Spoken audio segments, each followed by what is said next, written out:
जय बोलो देवादिदेव 1008 श्री भगवान महावीर स्वामी की जय जय जय। अहिंसा परमो धर्म की जय जय जय। परम पूज्य आचार्य गुरुवर श्री विद्यासागर जी महाराज की जय जय जय। परम पूज्य 108 मुनिवर श्री प्रमाण सागर जी मुनिराज की जय जय जय। मुनिवर श्री अरह सागर जी मुनिराज की जय जय जय। नमोस्तु गुरुदेव।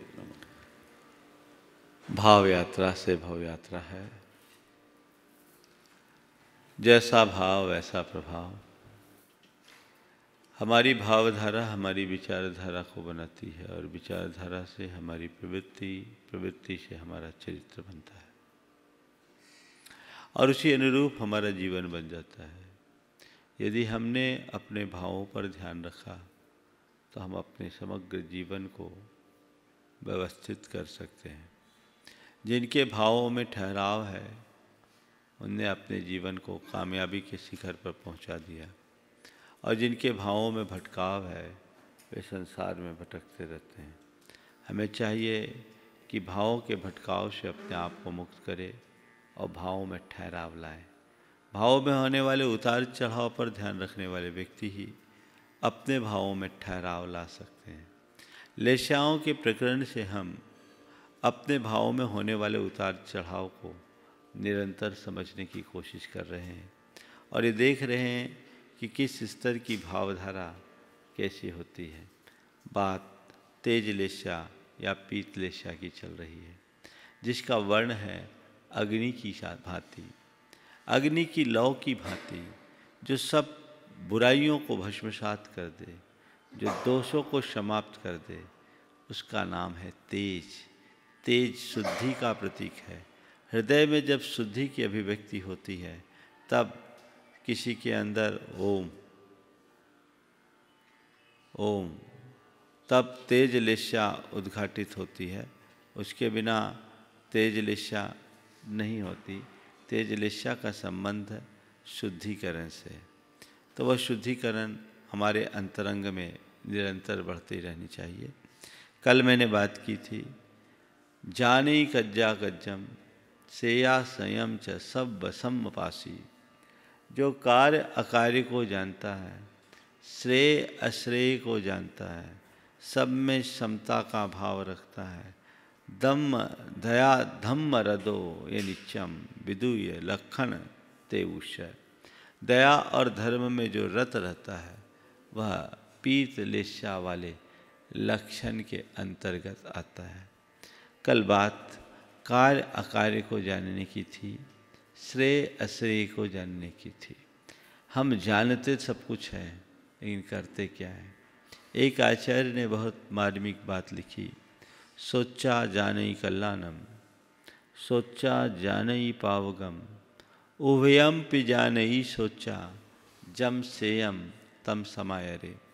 सुन करके कल्याण को जानो, सुन करके अकल्याण को जानो।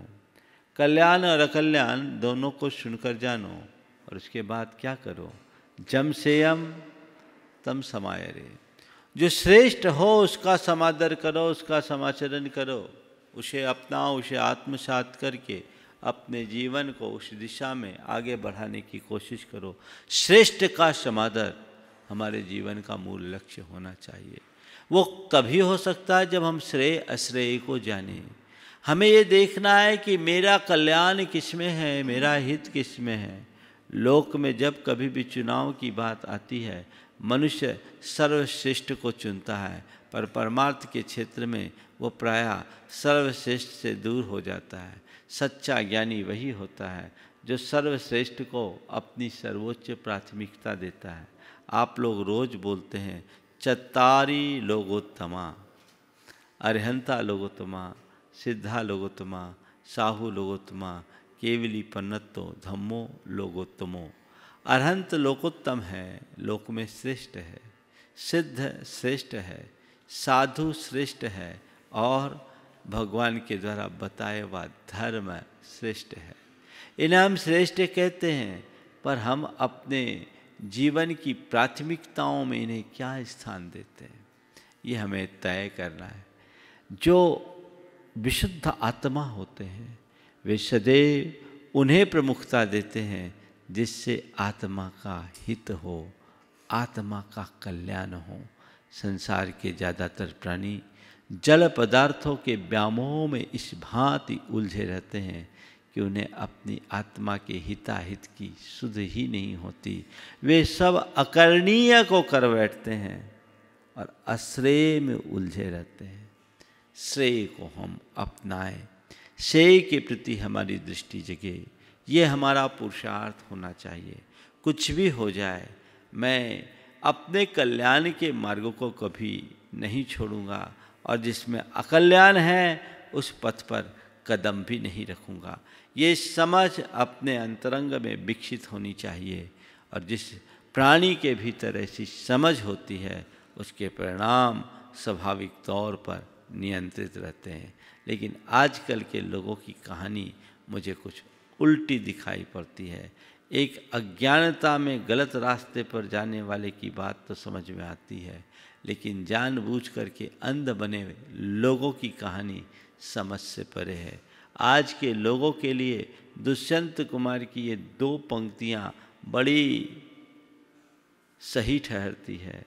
वो लिखते हैं, हाथों में अंगार लिए मैं ये पूछता रहा, हाथों में अंगार लिए ये मैं पूछता रहा, कोई मुझे इन अंगारों की तासीर बता दे। अरे भाई, हाथ में अंगार है, जलन का अनुभव हो रहा है, अब तासीर पूछने की क्या जरूरत? अब उस जलन से बचना, अंगार को फेंको। जब तुमने एक बार अपने हित का विवेक जागृत कर लिया तो अहित के मार्ग पर जाना कतई उचित नहीं है। मुझे तो दिखता है एक बच्चा गैस की तरफ तभी तक लपकता है जब तक एक बार उसकी छुअन का जलन उसे नहीं होता। एक बार जलन का आभास हो जाने के बाद दोबारा कोई कितना भी उकसाए, वो दूर से बोलता नहीं नहीं ताता है, अब मैं नहीं कर सकता। उस अनुभव से पहले तो वो बार बार उधर लपकता था, लेकिन एक बार अनुभव होने के बाद वो दोबारा उस तरफ जाने की कोशिश नहीं करता। बच्चे के भीतर ये घटित हो जाता, पर बड़ों के भीतर कब घटता है भगवान ही मालिक है। बार बार के अनुभव से, दुखकारी अनुभवों के दौर से गुजरने के बाद भी उन्हीं कार्यों और कृत्यों की तरफ चित्त भागता है जिससे दुख मिलता है, जिससे आकुलता मिलती है, जिससे संताप होता है, जिससे अशांति होती है। उनकी तरफ बार बार भागने वाले का कोई लाभ नहीं है। संत कहते हैं, आत्महित का उद्योग करो, श्रेय अश्रेय को जानो। अगला विशेषण, सब समपासी, सबको समान दृष्टि से देखो। ये सब समपासी शब्द बहुत व्यापक है, कहीं कहीं सब धम समपासी भी शब्द आया है। यहाँ गहरी संवेदना की अभिव्यक्ति है। सबको अपने समान माना, यानी सबके प्रति संवेदना रखना। जैसे अपने विषय में सोचते हैं वैसे ही औरों के विषय में सोचें। जैसे अपने हित के विषय में सोचते हैं वैसे ही औरों के हित के विषय में सोचें। जैसे अपनी सुरक्षा के विषय में सोचते हैं वैसे औरों की सुरक्षा के विषय में सोचें। जैसे अपने भले के विषय में सोचते हैं वैसे औरों के भले के विषय में सोचें। जैसे अपने कल्याण के विषय में सोचते हैं वैसे औरों के कल्याण के विषय में सोचें। जैसे अपने दुख से बचने की बात सोचते हैं वैसे ही औरों के दुख के विषय में सोचें, यानी अपनी तरह औरों के विषय में सोचें। प्रायः ज़्यादातर मनुष्य अपनी तो सोचते हैं, औरों की नहीं सोचते, और औरों के विषय में भी यदि सोचते भी हैं तो तभी तक सोचते हैं जब तक उनसे हमारे स्वार्थ की पूर्ति होती है या कोई संबंध बना रहता है। स्वार्थ की पूर्ति के लिए सोचना बहुत बड़ी बात नहीं है, संबंधों के पीछे सोचना बहुत बड़ी बात नहीं है। जिसका हृदय विशाल होता है, चित्त संवेदनशील बन जाता है, उसकी सोच व्यापक होती है, उसकी संवेदना विस्तीर्ण होती है, वो सबको अपने समान देखने की कोशिश करता है। और ऐसे लोगों की संवेदना इन पंक्तियों को चरितार्थ करती है। तड़पता देखता हूँ जब कोई सै, तड़पता देखता हूँ जब कोई सै, उठा लेता हूँ अपना दिल समझकर। सै यानी वस्तु। तड़पता देखता हूँ जब कोई सै, उठा लेता हूँ अपना दिल समझकर। दूसरों की धड़कन जब अपने धड़कन बन जाए तो ये बहुत बड़ी पराकाष्ठा है। सब संपाशी, ये पीतलेशा का अत्यंत विशुद्ध और परिष्कृत रूप है। अपने अंदर आना चाहिए। आज लोगों की सोच संकीर्ण है, प्रवृत्ति क्षुद्र है। अब तो यूज एंड थ्रो। क्यों? क्योंकि अब हमारी संवेदनाओं संबंधों के आधार बदल गए। पहले हमारे संबंध का आधार प्रेम और आत्मीयता थी, अब आवश्यकता और उपयोगिता आ गई। बढ़ते हुए उपभोक्तावाद का एक कुफल है। हम लोगों को भी चीज़ों की तरह ट्रीट करने लगे। अब अन्य प्राणियों की बात जाने दीजिए, मनुष्यों और मनुष्यों की बात जाने दीजिए। अपने जन्मदाता जीवनदाता के प्रति भी लोगों के मन में संवेदना नहीं हुई बची। जब तक ज़रूरत है खूब यूज करो, ज़रूरत पूरी हो जाए तो बाहर का रास्ता दिखा दो। ये प्रवृत्ति ठीक नहीं है। ये यूज एंड थ्रो की प्रवृत्ति बहुत अच्छी प्रवृत्ति नहीं है। ये अशुभ परिणाम है। शुभ परिणाम ऐसा नहीं होता।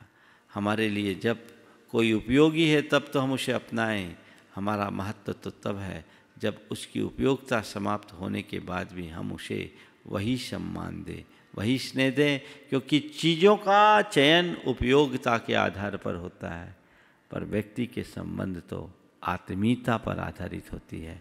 हमें वह आत्मीयता हमेशा बरकरार रखनी चाहिए। ये पंक्तियाँ आज के लोगों की बिगड़ी हुई मानसिकता को बहुत सुंदर ढंग से रेखांकित करती है। काली कुरूप निरर्थक पड़ी सी दिया सलाई की एक सीख, काली कुरूप निरर्थक पड़ी सी दिया सलाई की एक सीख, जलते दीप के प्रकाश में मैंने देखा सुंदर सज्जित कक्ष के द्वार पर खड़ी पड़ी है। काली कुरूप निरर्थक पड़ी सी दिया सलाई की एक सीख, जलते दीप के प्रकाश में मैंने देखा सुंदर सज्जित कक्ष के द्वार पर पड़ी है। सोचा किसी ने दिया जलाकर इसे फेंका होगा कि यहाँ गिरी। सोचा किसी ने दिया जलाकर इसे फेंका होगा कि यहाँ आ गिरी। मैंने उसे उठाया कि एक बेदती मैंने उसे उठाया कि एक मध्यम और बेदती सी कराह मेरे कानों में पड़ी। क्यों? क्या बात है? क्यों? क्या बात है? बात कुछ नहीं, इस भुवन में केवल सौंदर्य और उपयोगिता के लिए ही स्थान है।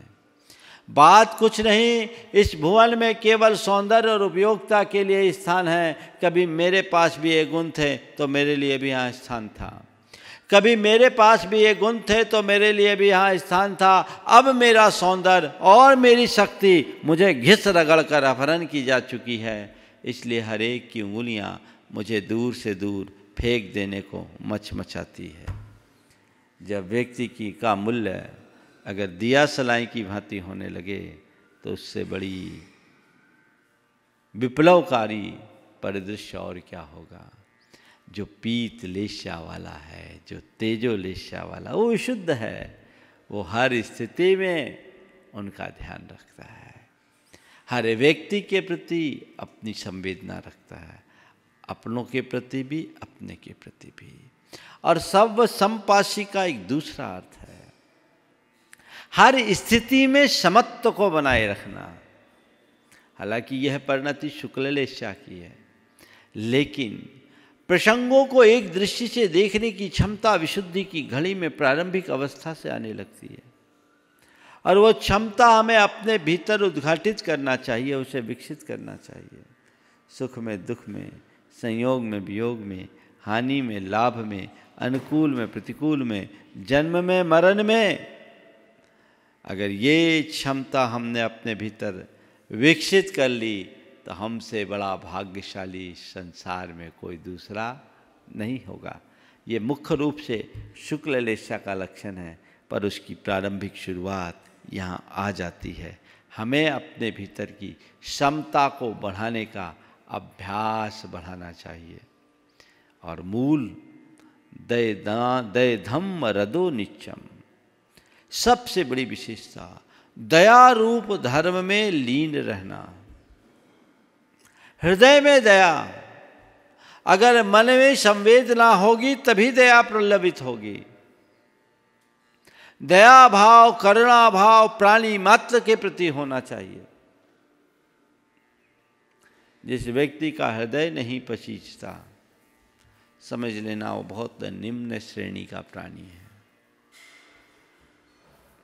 हृदय में करुणा भाव होना चाहिए।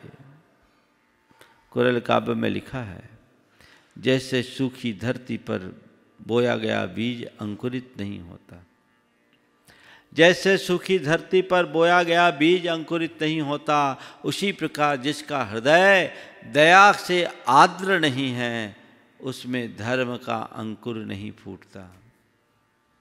धर्म तभी पल्लवित होगा जब तुम्हारा हृदय दया से भींगा होगा। धर्मस्य मूलम दया, धम्मो दया विशुद्धो। यहाँ कह रहे दय धम्म रदो नित्यम, दया रूप धर्म में नित्य तत्पर रहो। दीन दुखी जीवों पर मेरे ओर से करुणा स्रोत बहे। ये दया भाव की अभिव्यक्ति है। इस भाव की उत्तरोत्तर वृद्धि होनी चाहिए। हमें प्राणी मात्र की दया के प्रति दया रखना चाहिए, मानवता की सेवा के लिए तत्पर रहना चाहिए। पर मैं देखता हूँ आजकल जितने भी संभ्रांत कहलाने वाले लोग होते, समाज के बड़े माने जाने वाले लोग होते हैं, उनके भीतर इस तरह का भाव थोड़ा कम दिखाई पड़ता है। वो इस तरह का भाव कम दिखाई पड़ता है जो देखा जाए तो ये मनुष्य के गिरते हुए स्तर का द्योतक है। पुराने जमाने में लोग दया भाव को प्रमुखता देते थे, अपने अलावा औरों की भी सोचते थे। आजकल कोई नहीं सोचता, कोई नहीं सोचता। लेकिन आज भी ऐसा सोचने वाले लोग हैं। एक आदमी ने अपना मकान बनाया, बहुत खूबसूरत मकान, उसका एलिवेशन भी बहुत शानदार, लेकिन उस मकान में उन्होंने कुछ मौके बनाए, छोटे छोटे ताके होते हैं ना, छोटे छोटे छोड़ दिए। पहले घरों में रहता था। मेरी दृष्टि पड़ी, मैंने ऐसे ही सहज भाव से पूछा, ये क्यों छोड़ दिया बीच बीच में? बोला महाराज हमने अपने लिए तो घर बना लिया, पर बहुत सारे हमारे मित्र हैं, उनकी भी तो व्यवस्था है। हमने अपने लिए घर बना लिया, पर जो हमारे मित्र वो कहाँ जाएंगे? वो एक डॉक्टर थे पेशे से। उन्होंने बोला ये सब मैंने बनाया मैना, गिलहरी और अन्य प्राणियों के लिए जो यहाँ आकर के बसे। घर के बाहर उनने बहुत सारे पेड़ उगा रखे थे। उन पेड़ों में उनने कृत्रिम घोंसले लगा रखे थे। बोले महाराज ये घोंसले हैं और यहाँ चिड़ियाँ आती है, अन्य पक्षी आते हैं, उनको जब प्रजनन करना होता करके चले जाते हैं। मनुष्यों ने सब पर अतिक्रमण कर लिया, ये कहाँ जाएंगे? हमने इनका निवास छीना, ये कहाँ जाएंगे? महाराज ये मेरा जो स्थान है 10,000 स्क्वायर फुट का है। इस पूरे परिसर में 7 पेड़ भी थे। मुझे कटवाना पड़ा, मेरी आत्मा तो नहीं बोलती थी, लेकिन मेरे पास अल्टरनेट नहीं था। तभी मैंने सोचा जितने पेड़ कटेंगे उससे ज़्यादा पेड़ लगाएंगे, और जितनों का बसेरा छीना है उससे ज़्यादा को बसेरा देंगे। उनने बर्ड फीडर भी लगा रखा था। पुराने समय में लोग घरों में ये रखते थे, अब आज कहाँ है ऐसी सोच? पहले खपरपोश मकान होता था तो गुरैया चिड़ियाँ वहाँ अपने घोंसले बना लेते थे। अब तो आप एकदम सील पैक कर देते हो। वो कहाँ जाएंगे? उनका ठिकाना कहाँ? और वो आपके मित्र, उनका सबसे महत्वपूर्ण शब्द मुझे लगा वो हमारे मित्रों के रहने, हमारे और मित्र हैं। सच्चे अर्थों में वो मित्र हैं क्योंकि वो वातावरण की शुद्धि करते हैं, वातावरण के विषाक्तता को समाप्त करते हैं। एक तितली और एक भौरा और एक कीड़ा और मकोड़ा भी वातावरण की विषाक्तता को समाप्त करने में हमारे सहयोगी होते हैं। हमें उन सबको संरक्षण देना चाहिए। है ऐसी सोच? कितने लोग हैं जो घर बनाते समय ये सोचे कि हम इनके बसेरे का भी इंतजाम करें? अभी तक सोचने में ना आया हो तो आज से करना, जो उपक्रम हो करो। अभी गर्मी का समय है, प्रचंड गर्मी पड़ रही है, पशु पक्षियों के लिए पानी का प्रबंध करो। घर के दरवाजे में हौदे रख दो, वहाँ उन्हें पानी पीने को मिल जाए, और पक्षियों के लिए छत पर पानी रख दो, वो पानी पी सके, बिल्लियों से सुरक्षित। दाना रखो, ये भाव होना चाहिए। मैंने पूरे भारतवर्ष में अनेक स्थानों पर भ्रमण किया, लेकिन दया भाव का जो दृश्य राजस्थान के शेखावाटी अंचल में देखा, वो कहीं नहीं देखा। शेखावाटी अंचल जयपुर से ऊपर चढ़ने पर पूरे सीकर, लाडनू, जोधपुर, ये पूरा इलाका शेखावाटी का कहलाता है। चूरू वगैरह सब शेखावाटी का एरिया कहलाता है। उस इलाके में मैंने हर गांव में गौशाला देखी, हर गांव में कबूतर खाना देखा, और ऐसा ऐसा कबूतर खाना जो आज 10-10 करोड़ में न बन पाए। 3-3 मंजिल का कबूतर खाना, उसका एलिवेशन देखने लायक। नीचे दुकानें बनी हुई है, ऊपर उनके रहने के लिए वो बने हुए हैं छोटे छोटे खाने। उन खानों में कबूतर रहते हैं, उनको दाना पानी दिया जाता है। बिल्लियाँ वहाँ जा नहीं सकती, ऐसी व्यवस्था, और वर्षों से चल रहा है। दुकानें इसलिए बना दी गई कि उसकी आय से इनकी व्यवस्था चले। क्या अच्छी सोच! हर दरवाजे पर परिंदा, हौदा, पेड़ों में पक्षियों के लिए पानी पीने के लिए परिंदा लटका के रखते हैं। कितने लोग हैं जो इस तरह का भाव पूरे इलाके में। और उस इलाके में मुझे जयपुर से निकलने के बाद अजमेर तक आने में, एक डिडवाना में मुझे नॉन वेज ढाबा मिला, और अजमेर के 20 किलोमीटर पहले से ढाबे नॉन वेज मिलने लगे। इसके अलावा हमें कहीं नॉन वेज ढाबा नहीं मिला। लगभग हमने उस इलाके में 900 से 1000 किलोमीटर की यात्रा की, पर पूरे एरिया में ये विशेषता है। दय धम्म रदो नित्यम, दया धर्म में नित रत रहें। सबको सोचना चाहिए। गुरुदेव की कृपा से पूरे जैन समाज आज गौशाला के माध्यम से जीव दया का बड़ा ठोस उपक्रम कर रही है। लोग इसमें लगे हैं। इस तालाबंदी के दौर में बहुत सारे लोग पीड़ित मनुष्यों की चिंता कर रहे हैं, पशु पक्षियों की भी चिंता कर रहे हैं। ये दया भाव है, लेकिन हर मायने में दया का भाव होना चाहिए। अंदर संवेदना होनी चाहिए। ये संवेदना जितनी गहरी होगी, दया का स्रोत उतनी प्रबलता से फूटेगा। उसे उत्तरोत्तर विकसित करने का मनोभाव होना चाहिए। मेरे भीतर दया का भाव पल्लवित हो। लेकिन बहुत सारे लोग कथित रूप में बड़े कहलाते हैं, लेकिन इन भावों से शून्य रहते हैं। एक किसान गांव से शहर की ओर आया, उसके साथ उसका 5 साल का पोता भी था। गर्मी का समय था, पोते को प्यास लगी। उसने अपने दादा से कहा, दादा प्यास लग रही है, पानी चाहिए। दादा ने कहा, बेटा ठहरो, शहर पहुंचते हैं। शहर पहुंचने पर पानी का इंतजाम होगा, जंगल में यहाँ कहाँ होगा। शहर पहुंचा, किसान एक सेठ की हवेली में गया। सेठ अखबार पढ़ रहा था, नौकर चाकर सामने थे नहीं, सब अपने काम में लगे थे। किसान ने अत्यंत विनम्रता से कहा कि सेठ साहब, मेरे पोते को जोर से प्यास लगी है, थोड़ा पानी पिला दे। सेठ ने अखबार पढ़ते पढ़ते चश्मे से ऊपर झांकते हुए पूछा, ठीक है बैठो, आदमी आता, आदमी आने दो।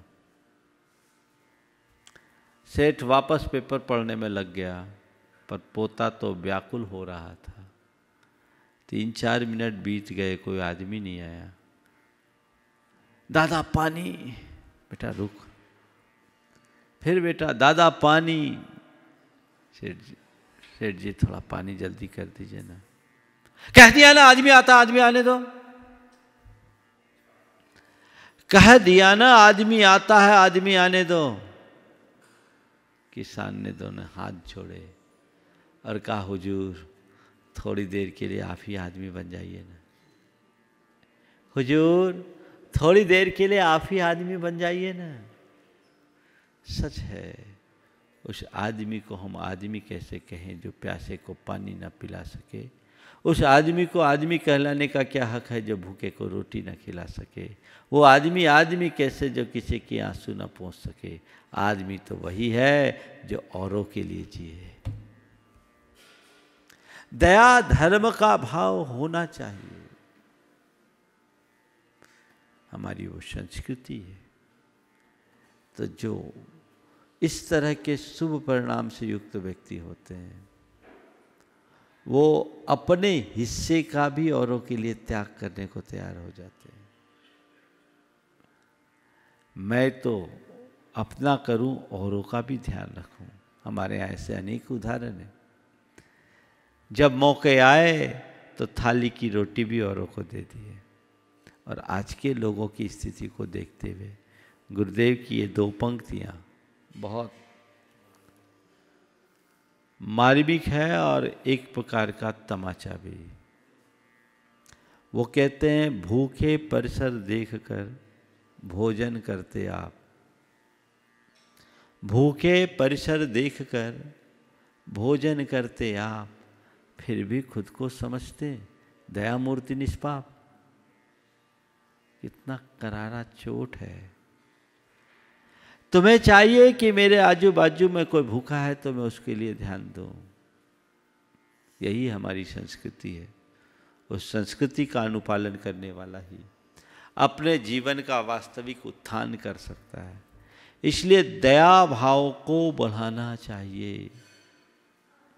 तुम्हारा धन, तुम्हारा साधन, तुम्हारी शक्ति, तुम्हारे संपर्क तब अर्थहीन हो जाते हैं जब उसका किसी के हित में प्रयोग ना हो, स्वपर के हित में होना चाहिए।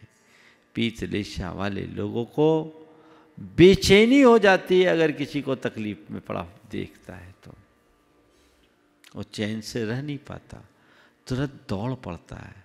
तो वो हमारे अंदर जगना चाहिए, उसकी तरफ हमारी दृष्टि होनी चाहिए। ऐसी दृष्टि अगर जाग जाए तो हमारा जीवन धन्य हो जाए, तो हमारा हृदय दया भाव से भरा रहे। क्रूरता तो कृष्ण लेशा है, दया तेज लेशा, शुभ लेशा। हम अशुभ का पटाक्षेप करें, शुभ को अपने अंदर उद्घाटित करें, अपने आचार्य में, अपने विचार में, अपने व्यवहार में। खान पान से लेकर प्रत्येक प्रवृत्ति में दया का अनुपालन करना चाहिए। आजकल दिनों दिन ये कम हो रहा है। लोग कहने लगते हैं हम कहाँ कहाँ करेंगे, किसकी किसकी चिंता करेंगे। अरे अपनी भूमिका के अनुसार मैं जितना कर सकूं उतना तो कर लेना चाहिए। जो मेरे हाथ में है उतना तो मैं कर लूं, और यदि उतना मेरे द्वारा करने में आ जाए तो मेरा जीवन निहाल हो जाए। तो ऐसे शुभ लेशा के परिणाम सभी के अंतर में आए, इस भाव से आज अधिक विस्तार न देकर मंगल भावना के साथ में विराम लूँगा। मंगल मंगल होए जगत में सब मंगलमय हो। मंगल मंगल होए जगत में सब मंगलमय हो। इस धरती के हर प्राणी का मन मंगलमय हो। इस धरती के हर प्राणी का मन मंगलमय हो। कहीं क्लेश का लेश रहे ना दुख कहीं भी हो। कहीं क्लेश का लेस रहे ना दुख कहीं भी हो। मन में चिंता भय न सतावे रोग शोक नहीं हो। मन में चिंता भय न सतावे रोग शोक नहीं हो। नहीं बैर अभिमान हो मन में क्षोभ कभी नहीं हो। नहीं वैर अभिमान हो मन में क्षोभ कभी नहीं हो। मैत्री प्रेम का भाव रहे नित मन मंगलमय हो। मैत्री प्रेम का भाव रहे नित मन मंगलमय हो। मंगल मंगल होए जगत में सब मंगलमय हो। मंगल मंगल होए जगत में सब मंगलमय हो। इस धरती के हर प्राणी का मन मंगलमय हो। इस धरती के हर प्राणी का मन मंगलमय हो। मन का सब संताप मिटे अरु अंतर उज्ज्वल हो। मन का सब संताप मिटे अरु अंतर उज्ज्वल हो। राग देश और मोह मिट जाए आत्म निर्मल हो। राग देश और मोह मिट जाए आत्म निर्मल हो। प्रभु का मंगल गान करे सब पापों का क्षय हो। प्रभु का मंगल गान करें सब पापों का क्षय हो। इस जग के हर प्राणी का हर दिन मंगलमय हो। ये हर प्राणी का हर दिन मंगलमय हो। मंगल मंगल होए जगत में सब मंगलमय हो। मंगल मंगल होए जगत में सब मंगलमय हो। इस धरती के हर प्राणी का मन मंगलमय हो। धरती के हर प्राणी का मन मंगलमय। गुरु हो मंगल प्रभु हो मंगल धर्म सुमंगल हो। गुरु हो मंगल प्रभु हो मंगल धर्म सुमंगल हो। मात पिता का जीवन मंगल परिजन मंगल हो। मात पिता का जीवन मंगल परिजन मंगल हो। जन का मंगल गण का मंगल मन का मंगल हो। जन का मंगल गण का मंगल मन का मंगल हो।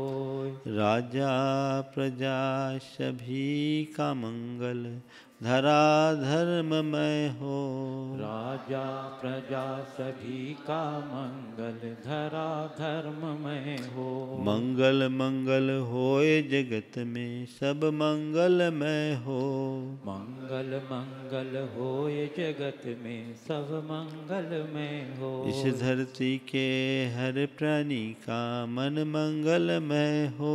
इस धरती के हर प्राणी का मन मंगलमय हो। मंगलमय हो प्रात हमारा रात सुमंगल हो। मंगलमय हो प्रात हमारा रात सुमंगल हो। जीवन के हर पल हर क्षण की बात सुमंगल हो। जीवन के हर पल हर क्षण की बात सुमंगल हो। घर घर में मंगल छा जावे जन जन मंगल हो।